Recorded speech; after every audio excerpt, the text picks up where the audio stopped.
Hello everyone, welcome to Delusion. I'm Sunshine. Today I'd like to invite you to join me in a daydream.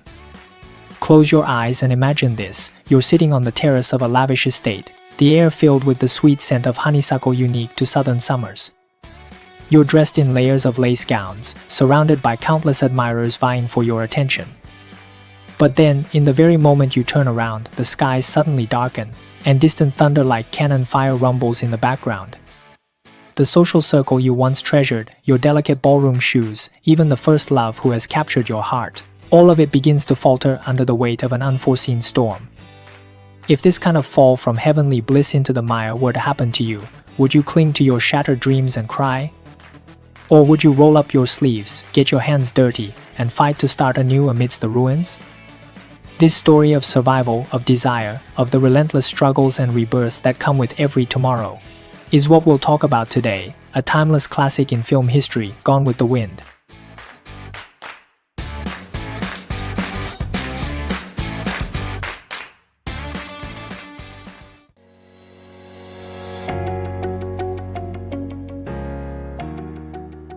When we talk about Gone with the Wind, the first word that might pop into everyone's mind is great.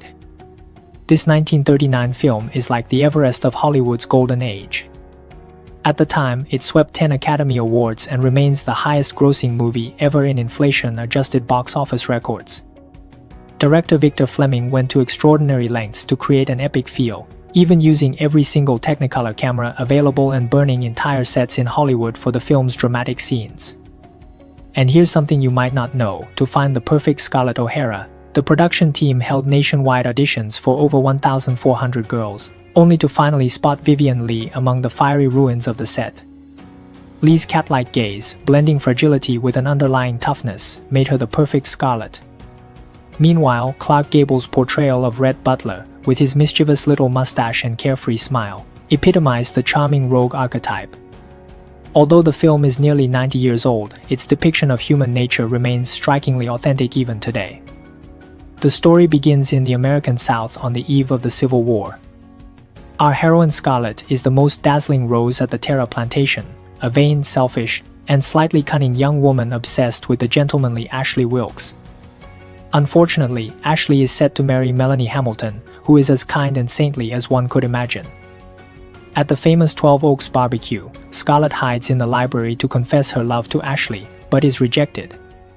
Furious, she breaks a vase, only to discover a man lurking behind the sofa, Rhett Butler. Rhett sees through all of Scarlett's schemes yet cannot help but be captivated by her vibrant spirit. Soon, war breaks out, and the once thriving Southern society crumbles.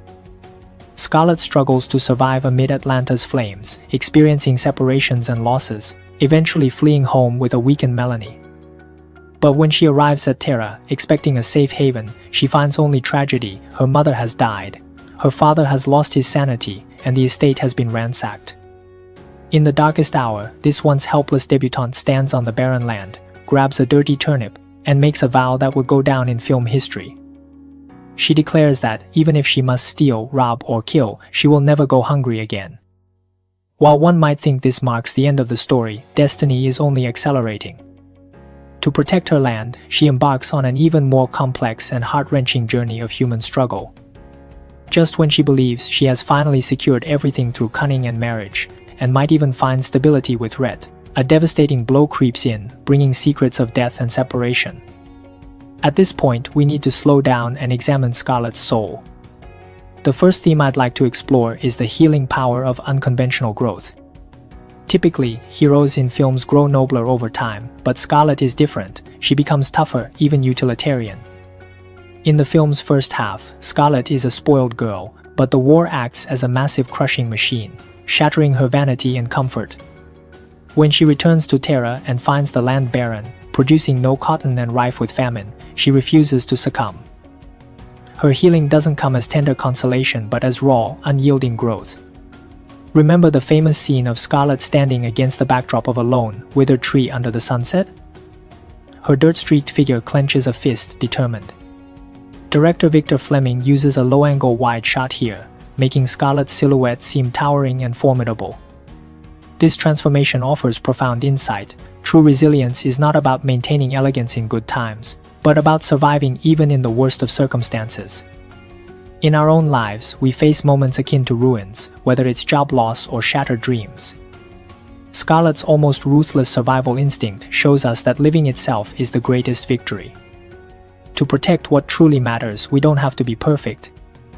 Isn't accepting our imperfections and inner toughness a profound form of self-redemption? Next, let's discuss the most heartbreaking part of the film, the emotional dynamics between Scarlett, Rhett, and Ashley. This is a classic exploration of illusion versus reality. Scarlett spends her entire life chasing Ashley, but in truth, she loves an illusion. Ashley represents the bygone, elegant, and dignified old world. To him, Scarlett is an untouchable flame.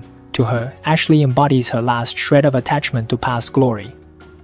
Rhett, as the clearest-eyed character in the film, often mocks the pretentious aristocratic spirit, yet he cannot help but love this woman who is obsessed with wealth and vanity. From a cinematographic perspective, Scarlett's interactions with Ashley are often shot with soft lighting, giving a dreamy and unrealistic feel. Meanwhile, her exchanges with Rhett are full of physical clashes and sharp dialogue, emphasizing their connection to reality. This contrast between dreaminess and realism subtly urges us to discern illusion from truth. Scarlett only realizes this at the very end, after Melanie's death and Ashley's complete collapse. She learns that she has been chasing the moon in the water, ignoring the sun that has always shone beside her. This sense of missed opportunity isn't just due to her personality but also her limited perception. Don't we often do the same? In life, we fixate on unattainable people or goals while pushing away the true happiness and support within reach. This reflection teaches us that the first step toward maturity is learning to distinguish between what we want and what we truly need. Finally, we cannot overlook the film's iconic mention of tomorrow. It's not just comforting, it's a survival philosophy. When Rhett utters the legendary line, "Frankly, my dear, I don't give a damn," and strides resolutely into the fog, Scarlett doesn't completely break down. Sitting on the staircase in tears, she suddenly recalls that she still has Terra. This reliance on roots and attachment to the land reflect humanity's most fundamental sense of security. The film uses Terra's rich soil as a visual symbol. No matter how the world changes, the land remains. This tomorrow is another day mindset teaches us how to deal with emotional exhaustion. While we often encourage living in the moment, Scarlett defers her pain to tomorrow. It might sound like avoidance, but in the face of overwhelming psychological trauma, it's the best defense mechanism. It provides a mental buffer, a space for overflowing sorrow to settle. The healing lies in understanding that you don't need to solve every problem or forgive every hurt today. As long as you have a piece of ground to return to and believe the sun will rise tomorrow, there's still a chance to turn things around. This fierce reverence for life's persistence explains how the film transcends time, touching the softest yet strongest parts of everyone's heart. When Scarlett finally lifts her head, her eyes burning once more with determination, we don't just witness a character's awakening, we see the inherent pride of humanity itself. There are two iconic lines from this epic film that I must share. The first, of course, is the famed, "After all, tomorrow is another day." This line became a classic because it casts a hopeful light against the backdrop of despair. It's not blind optimism but a kind of defiance, a "since I'm still here, I'll keep going" attitude. It offers an exit for anyone stuck in a difficult situation. The second is Rhett's declaration to Scarlett, "You should be kissed and often, and by someone who knows how." This line is practically legendary in the art of romantic charm but also reveals Rhett's deep understanding of Scarlett's soul. He knows she's no saintly figure to be placed on a pedestal, she's a woman of desire and vitality. These two lines, one about courage in survival and the other about the yearning for understanding, form the film's soul. From them, we grasp a timeless resonance. No matter the chaos of life, we should never abandon our sense of self or our longing for love.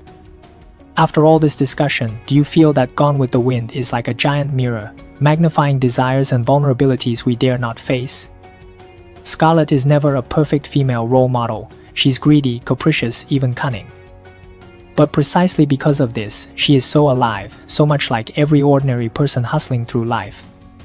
Each of us has a Terra deep in our hearts, a final bastion, a source of strength. When you feel tired, like the world is fading away, perhaps you could find solace in the real soil beneath your feet, just like Scarlet.